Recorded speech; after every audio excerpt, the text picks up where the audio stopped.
दुनिया में दो तरह की शक्तियां मौजूद है। जहां भूतों की रहस्यमयी दुनिया मौजूद है, तो वहीं भगवान के रूप में अच्छी शक्ति भी हमेशा हमारे साथ रहती है। बस बात है कुछ रहस्य और चमत्कार की। नमस्कार, मैं हूं आपके साथ शिवानी मिश्रा और आप सभी का स्वागत है हमारे इस खास शो चमत्कार या रहस्य में। इस शो में होगी कुछ ऐसी कहानियां जो अपने साथ एक रहस्य समेट कर लाई हैं। खुलासा करेंगे कुछ ऐसे चमत्कारों का जो इतिहास में आज भी अनसुलझे रह गए हैं। तो करते हैं शो की शुरुआत।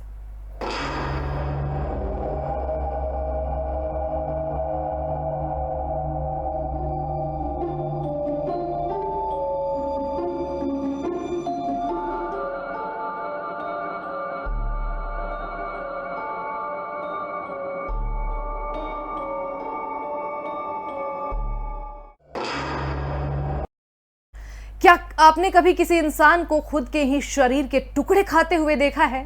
यह कहानी कुछ ऐसे ही लोगों की है जो 31 दिनों तक नींद नहीं ले पाए और उसके बाद जो कुछ हुआ वो खुद में ही एक रहस्य में तब्दील हो गया। वो अपने ही शरीर का मांस खाते हैं।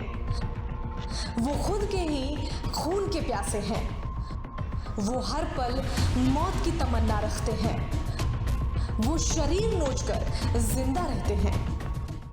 विज्ञान ने 21वीं सदी में बहुत सारे बदलाव किए हैं, लेकिन इन बदलाव का खामियाजा कई बार आम लोगों को चुकाना पड़ता है। कहानी यूरोप के एक छोटे से देश की है, जहां कुछ वैज्ञानिकों ने अपने एक्सपेरिमेंट के लिए जेल में कुछ बंद कैदियों को चुना, जिसके बाद उन्हें एक छोटी सी सुरंग में ले जाया गया और वहीं पर बंद कर दिया गया। साथ ही उनसे ये वादा किया गया कि उन्हें एक्सपेरिमेंट के बाद रिहा कर दिया जाएगा, जिसके बाद कैदी एक्सपेरिमेंट का हिस्सा बनने के लिए तैयार भी हो गए। फिर क्या था, एकाएक कैदियों पर एक्सपेरिमेंट किए गए और फिर उन सभी को एक शेल में बंद कर दिया गया, जहां से रोज एक अजीबोगरीब गैस को उनके शेल में छोड़ा जाने लगा। इस गैस का कैदियों पर बुरी तरह असर हुआ और जब एक दिन वैज्ञानिकों ने इस गैस के रिसाव को बंद करने का फैसला लिया, तो वैज्ञानिकों के कमांड सेंटर तक एक अनोखी आवाज पहुंची।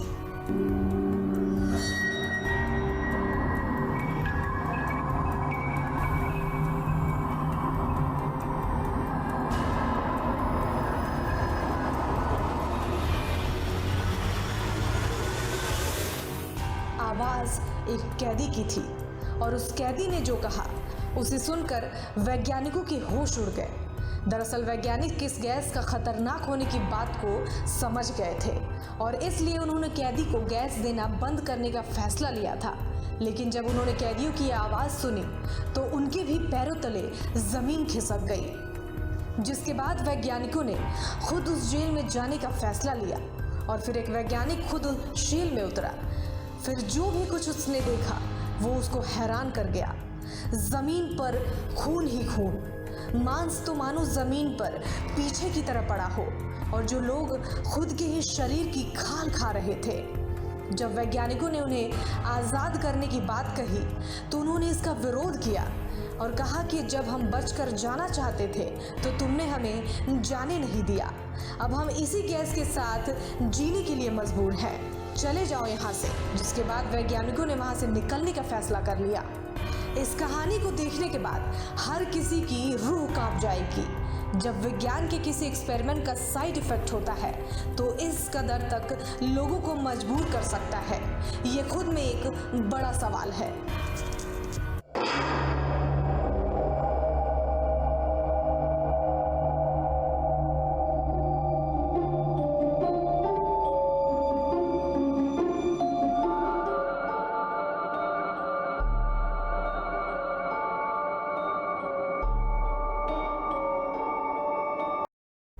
क्या कभी आपने पुनर्जन्म के बारे में सुना है? अगर नहीं तो हमारी अगली कहानी इसी पर आधारित है। देवभूमि उत्तराखंड की वादियों में खूबसूरती के साथ कई ऐसे राज भी दफन हैं जिनके बारे में सोचकर खुद में ही कई सवाल खड़े हो जाते हैं। ऐसी ही एक कहानी है मेजर कर्नल अजय सिंह की।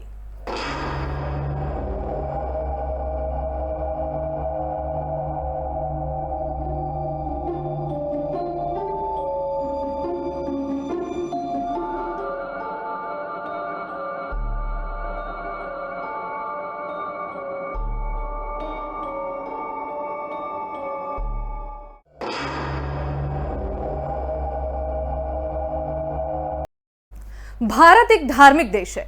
यहाँ आस्था के मायने को आधार पर ही लोग अपना जीवन का निर्वाहन करते हैं। यहाँ कई ऐसे मंदिर हैं जिनमें आज भी आस्था के कई रहस्य गुम हैं।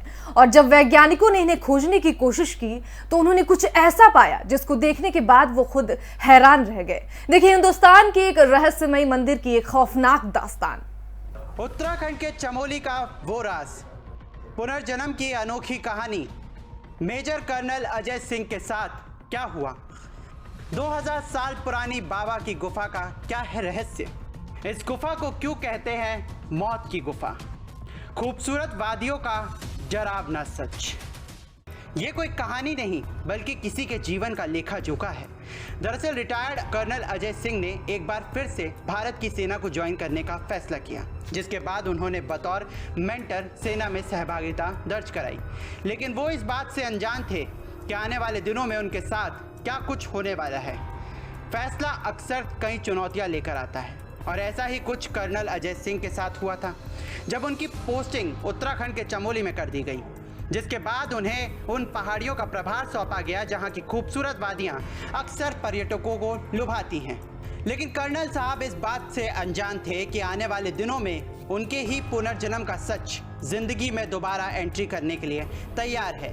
वो सुबह भी क्या दिलकश रही होगी जब कर्नल साहब शहर के लिए वादियों में निकले और पहाड़ियों की सुंदरता का लुत्फ उठाने के लिए उन्होंने मैराथन की शुरुआत की, जिसके बाद उनकी सवारी एक दूर दराज बने पहाड़ के पास पहुंची, जहां उनकी मुलाकात एक साधु के साथ हुई।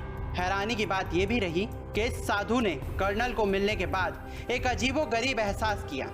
एहसास कुछ ऐसा जैसा अपना हो, एहसास कुछ खुद सा। जानकर और भी ज़्यादा हैरानी तब हुई जब कर्नल को साधु ने उनकी ज़िंदगी से जुड़े हर एक वाक्य के बारे में विस्तार से बताया, जिसके बाद उनके पैरों तले ज़मीन खिसक गई। जब कर्नल ने साधु से उनके बारे में पूछा तो कर्नल ने बताया कि वो उन्हीं के पुराने जीवन की एक छवि है और उन्हें जानबूझकर इस खौफनाक जगह पर बुलाया गया है। खुद के ही भविष्य के बारे में अक्सर हमने सुना है, लेकिन अपने ही अतीत के बारे में सोचना मुश्किल है और कर्नल का अतीत खुद के ही उसके सामने आकर खड़ा हो गया था। फिर साधु ने कर्नल को अपने पास बुलाया और कर्नल के अतीत में दफन हर राज को बेपर्दा किया। उन्होंने कहा कि मैं तुम्हारी ही एक छवि हूँ, तुम्हारे पुनर्जन्म का एक चेहरा हूँ। साधु महात्मा की बात सुनकर कर्नल हक्का बक्का रह गया। लेकिन कुछ देर के बाद जब कर्नल ने उन्हें अपनी जिंदगी की बातें सुनाई तो उन्होंने उन पर विश्वास किया।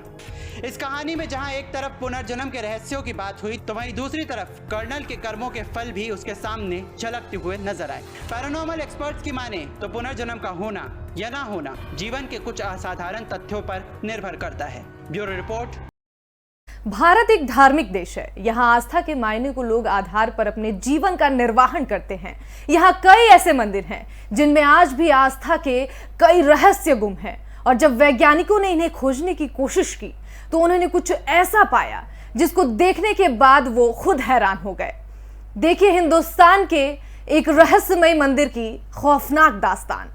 इस मंदिर में रोते हैं भगवान। मंदिर के रहस्य से वैज्ञानिक भी हैरान। आखिर क्यों इस मंदिर में भगवान बहाते हैं आंसू? रहस्यमय मंदिर की खौफनाक दास्तान। जी हाँ, हिंदुस्तान के कई ऐसे मंदिर हैं जहां आज भी कई खौफनाक और हैरत अंगेज रहस्य दफन हैं। ऐसा ही एक मंदिर देश की राजधानी दिल्ली से करीब 200 किलोमीटर दूर हापुड़ के गढ़मुक्तेश्वर में है, जहां पवित्र गंगा के किनारे बने इस मंदिर का रहस्य एक बार को वैज्ञानिकों को भी हैरान कर गया। बोला जाने लगा कि देश के इस हैरान कर देने वाले मंदिर में खुद भगवान के भी आंसू निकलते हैं। साथ ही मूर्तियों के इस तरह से आंसू के निकलते के चलते यहाँ भक्तों का भी तांता लगना शुरू हो गया। हालांकि वैज्ञानिक शुरू से ही इस बात को नकारते हुए नजर आए, लेकिन साधुओं का कहना था कि इस रहस्यमय मंदिर में ईश्वर का हर दिन चमत्कार देखने को मिलता है। लेकिन जब साल 2005 में वैज्ञानिकों की एक टीम वहां पहुंची तो काफ़ी रिसर्च भी की गई। साथ ही इस विषय पर काफ़ी रिसर्च वर्क भी हुआ, लेकिन शिवलिंग पर अंकुर का रहस्य आज तक समझा नहीं जा सका। यही नहीं, मंदिर की सीढ़ियों पर अगर कोई पत्थर फेंका जाए तो जल के अंदर पत्थर मारने जैसी आवाज़ सुनाई देती है।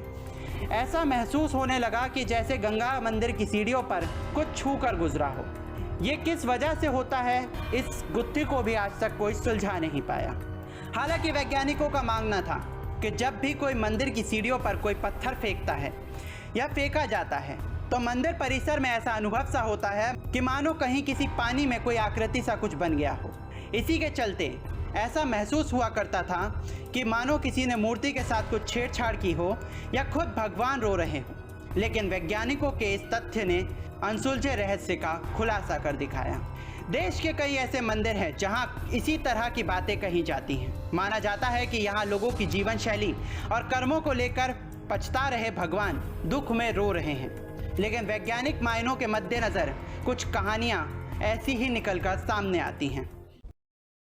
वो भी क्या मनहूस दिन रहा होगा जब खुशियां पल भर में मातम के मौसम में तब्दील हो गई। वो दिन था जब देश की राजधानी दिल्ली में एक प्रसिद्ध सिनेमा घर में अचानक हड़कंप मच गया और फिर 59 लोगों की दर्दनाक मौत हो गई। तब से ही इस सिनेमा घर के बारे में कुछ ऐसी ही बातें की जा रही हैं। 13 जून 1997 की वो काली रात, सिनेमा घर की रौनक में अचानक पसरा मातम। इस खूनी मनोरंजन ने ली 59 लोगों की जान। क्या आज भी इस सिनेमा घर में भटकती हैं आत्माएं? मनोरंजन की दुनिया के रहस्य में अलसुलझी ये एक ऐसी दास्तां है जहां लोगों की चीख पुकार के बीच रोती गिड़गिड़ाती मासूमियत है और जान की भीख मांगती जिंदगी है। कोई सोच भी नहीं सकता होगा कि कुछ देर पहले ही इससे इतर लोग खुशहाली से बैठे हुए पिक्चर का मजा ले रहे थे कि अचानक उनकी खुशियां गम में तब्दील हो गई। सब कुछ मानो बिछड़ सा गया। इस हादसे में किसी बच्चे ने अपनी मां को खो दिया तो किसी का पूरा परिवार ही इस हादसे की चपेट में आ गया। उपहार सिनेमा हॉल अग्निकांड में जिन बेकसूरों को मौत हुई वो रोंगटे खड़े कर देने वाली थी।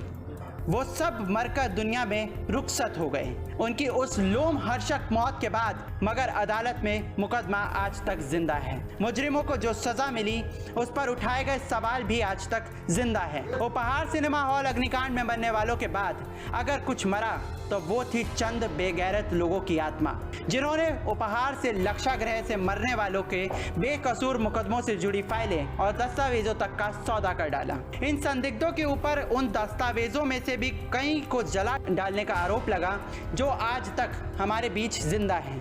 मनहूस 13 जून 1997 की उस शाम जब उपहार सिनेमा मनोरंजन के दीवाने तमाम बेबस बेकसूरों की अकाल मौत का लक्षागृह बन गया। उसमें पांव रखने तक की जगह नहीं थी। आग भड़कते ही सिनेमा हॉल के अंदर धुआं भर गया। धुआं भरते ही हॉल के भीतर भगदड़ मच गई। हर कोई अपनों को छोड़ खुद की जान बचाने के लिए बाहर निकलने के द्वार ढूंढने लगा। मगर उनकी बदकिस्मती देखिए कि सिनेमा हॉल के कायदे कानून तक ऐसे चले कि वो इंसान वहां से निकलने के लिए मजबूर दिखाई दिए गए। अनाधिकृत निर्माण कार्यों के चलते निकास द्वार खुले ही नहीं, जिसके चलते लोग धुएं के अंदर बेहाल इधर उधर भागने लगे। किसी तरह खुद को निकाल कुछ लोगों ने अपनी ज़िंदगी को बचाने की कोशिश करी, लेकिन इस हादसे में 59 लोगों की दर्दनाक मौत हो गई। उपहार सिनेमा राजधानी दिल्ली को गम का ऐसा उपहार देगा किसी ने भी नहीं सोचा होगा। जहाँ एक तरफ मासूमों की मौत का जिम्मेदार कौन, इस सवाल ने ही सबको स्तब्ध कर दिया, तो वहीं दूसरी तरफ प्रशासन की कार्रवाई भी लगातार सवालों के घेरे में बनी हुई है।